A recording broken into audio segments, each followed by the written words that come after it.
नमस्कार मित्रों, मैं प्रियंका कौशिक विद्याश्री महिला शिक्षक प्रशिक्षण महाविद्यालय में कार्यरत हूँ। मैं आपको बीएड 2 वर्षीय पाठ्यक्रम के अंतर्गत भाषा व पाठ्यक्रम के अनुसार कहानी का टॉपिक समझाऊंगी। कहानी क्या है? कहानी एक मनोरंजन पूर्ण विषय है।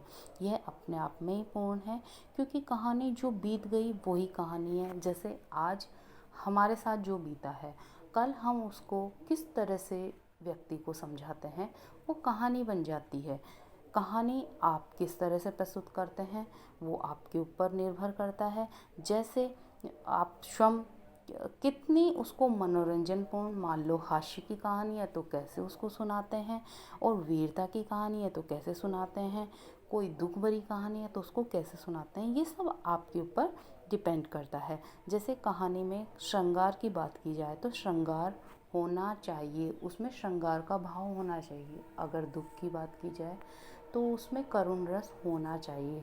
आप अब बात यहाँ आती है कि उसमें किस तरह से प्रासंगिकता होगी। प्रासंगिकता का अर्थ होता है कि कहानी में किस तरह से आप प्रासंगिकता लाएं।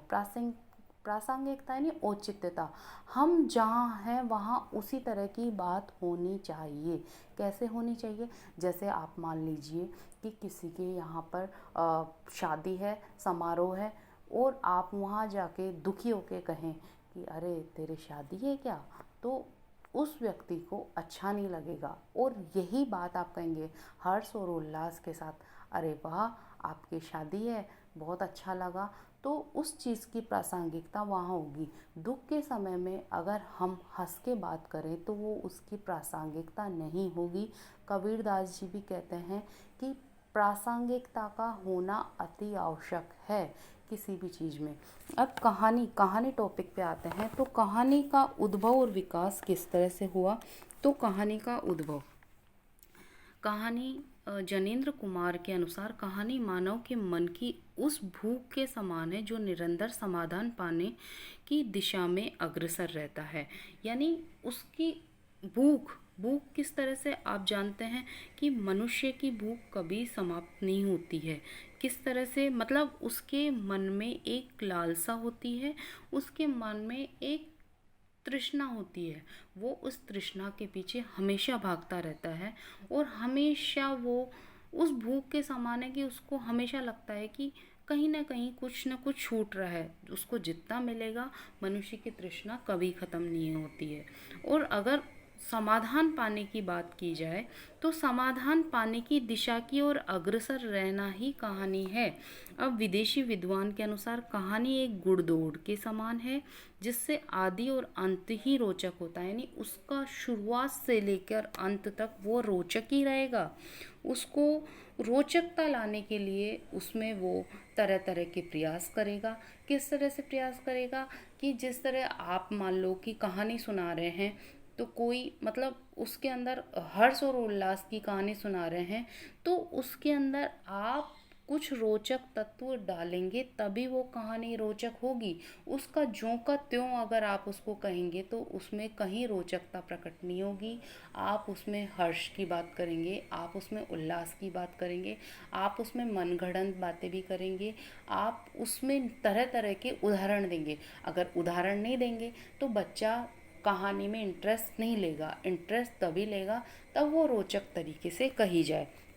अब हिंदी की प्रथम कहानी में जिन कहानियों का नाम लिखा जाता है वह सबसे पहले रानी केतकी की कहानी, जिन्होंने इंसा अल्लाह खान ने लिखी, और राजा भोज का सपना शिव प्रसाद सिंह सितारे हिंद ने लिखा। इंदुमती केसरी लाल गोस्वामी ने लिखी। लाल दुलाई वाली कहानी बंग महिला ने लिखी। एक टोकरी भर मिट्टी, यह 1901 में लिखी गई। माधव राव स्प्रे 11 वर्ष के समय में 1930 में बात की गई। आचार्य रामचंद्र शुक्ल ने के अनुसार इंदुमती कहानी के तत्वों का अभाव था। कहानी का विकास यात्रा को 4 कालखंडों में विभाजित किया गया। प्रेमचंद्र पूर्व हिंदी की कहानी। इन कहानियों के अतिरिक्त माधव प्रसाद मिश्र मन की चंचलता, लाल भगवान दीन, प्लेग की चुड़ैल, वृंदावन लाल वर्मा ऐतिहासिक कहानीकार थे। राखी बंध भाई विश्वम्भर नाथ शर्मा कौशिक ने ताई, ज्वाला दंत शर्मा ने मिलन की कहानी लिखी। अब हम बात करें कहानी के तत्वों की। तो सबसे पहले कहानी के तत्वों की बात करेंगे। तो कहानी के तत्वों में कथानक का होना अति आवश्यक है। अब कथानक क्या है? कथानक की बात की जाए तो कथानक क्या होता है आपको पता है। कथानक कहानी के अंदर जो भी कहानी चलती है उसे कथानक कहते हैं। कथानक क्या होता है? यानी कहानी के अंदर जो भी चलता है उसे कथानक कहते हैं। कथानक किसी एक या कुछ प्रसंगों पर आधारित होता है। हम कहें कि आप एक ही प्रसंग है और उसमें बहुत सारी बातें लिख दे तो वो गलत होगा। यानी एक ही प्रसंग एक या कुछ प्रसंगों पर आधारित होती है, या उसमें एक घटना का चित्रण अथवा किसी प्रसंग विशेष या किसी पात्र की मनोदशा का चित्रण हो सकता है, तो उसे कथानक कहेंगे। यानी जो भी पात्र है उसके इर्द गिर्द ही कहानी घूमेगी। हम देखते हैं कि जैसे हम टीवी में देखते हैं तो पिक्चर आती है, तो उसमें जो हीरो होता है उसके इर्द गिर्द ही कहानी घूमती है। यानी जो पात्र है, जैसे अपन रामायण देखते हैं तो रामायण में श्री राम का जो चरित्र है उसी के इर्द गिर्द पूरी कहानी घूम रही है, तो उसे हम कहेंगे कथानक। उसे हम क्या कहेंगे? कथानक। उसके बाद में बात की जाए पात्र की, तो पात्र कहानी के अंदर वह तत्व है जो कथानक के आगे बढ़ाता है, कथानक को आगे बढ़ाता है और घटना प्रसंग विशेष को अलग अलग मनोभावों की रक्षा देता है। प्राय कहानी से पात्रों की संख्या एक से अधिक भी होती है। अब अपन को पता है कि रामायण की बात की जाए तो रामायण में कथानक तो कौन है? श्री राम हैं, और उनके आसपास ही पूरी कहानी या पूरी रामायण घूम रही है। इसके बाद में पात्र की बात की जाए तो पात्र बहुत सारे हैं। राजा दशरथ से लेकर उनकी रानियाँ, उनके भाई, पुत्र, तो बहुत सारे पात्र, हनुमान जी, सभी पात्र उसमें रहते हैं। उनकी संख्या बहुत अधिक होती है और बहुत कम भी हो सकती है। तो यह उसका कहानी के कथानक के ऊपर डिपेंड करता है। फिर आगे बात की जाए संवाद और कथोपकथन। संवाद और कथोपकथन कहानी के पात्र में आपस में जो बातचीत या संवाद करते हैं, जिसमें पात्रों की विशेषताएं और कहानी का घटनाक्रम तय होता है। यानी पात्रों का संवाद, यानी जैसे श्री राम ने दशरथ जी से क्या बात की, श्री राम ने लक्ष्मण जी से क्या बात की, उन दोनों के बीच में जो संवाद होता है उसे किस तरह से प्रस्तुत किया जाता है। हम अब बात करेंगे मान लो क्लासरूम में संवाद की। तो संवाद कैसे किया जाता है? जैसे मान लो हमारी कहानी है लव कुश। यह कक्षा 9th की या 6 की कहानी है। जो हम लव कुश की कहानी लेंगे तो उसमें क्या होता है कि संवाद निर्धारित कर दिए जाते हैं। तो प्राय बच्चों को क्या कर दिया जाता है? खड़ा कर दिया जाता है। तो उनको पात्र दे दिए जाते हैं। किस तरह से? कि आप लव हैं, आप कुश हैं, आप श्री राम हैं, आप दशरथ हैं। तो जिस तरह से उनका नंबर आएगा तो वो आपस में उस लाइन को बोलेंगे जो उनकी स्किप है। आप उस तरह से लाइन को बोलेंगे तो वो आपका क्या होगा? संवाद कहलाएगा। तो उसमें आपकी कहानी में रोचकता आएगी। तो संवाद कहानी के रोचकता और समझ का प्रवाह करती है। प्रवाह क्या है? अब प्रवाह क्या है कि जैसे सृजनात्मकता के लिए प्रवाह जरूरी है। यानी किसी भी चीज़ को आगे बढ़ाने के लिए प्रवाह की आवश्यकता होती है। पात्र अपनी विशेषताओं के अनुरूप संवाद बोलते हैं। उसकी विशिष्टता होगी उसके अनुरूप बोलेंगे। संवाद कैसे बोलेंगे? अब आपको पता है कि श्री राम की बात आएगी तो वो अपनी लाइन को बोलेंगे और उसी का संवाद करेंगे।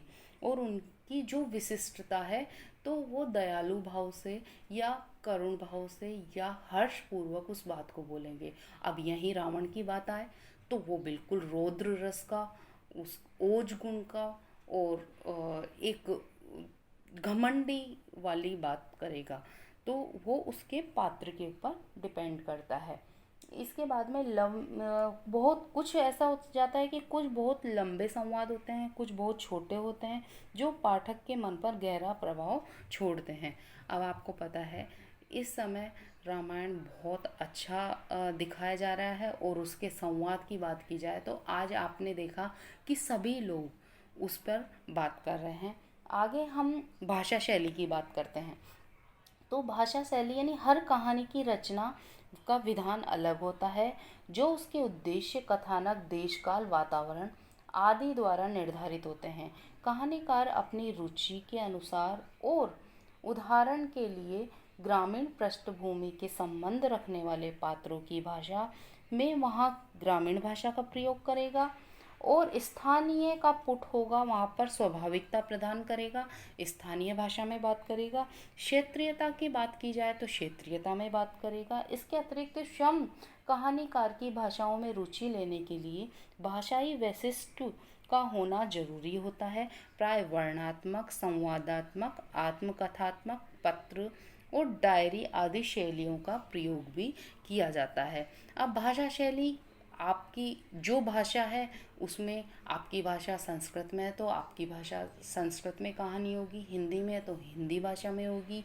आपकी जो भाषा है उसी भाषा शैली का वहाँ पर प्रयोग किया जाएगा। अब कहानी में प्राय वर्णनात्मक और भाषा शैली का प्रयोग किया जाता है, क्योंकि कोई भी कहानी होती है उसका वर्णन किया जाएगा तो वर्णनात्मक।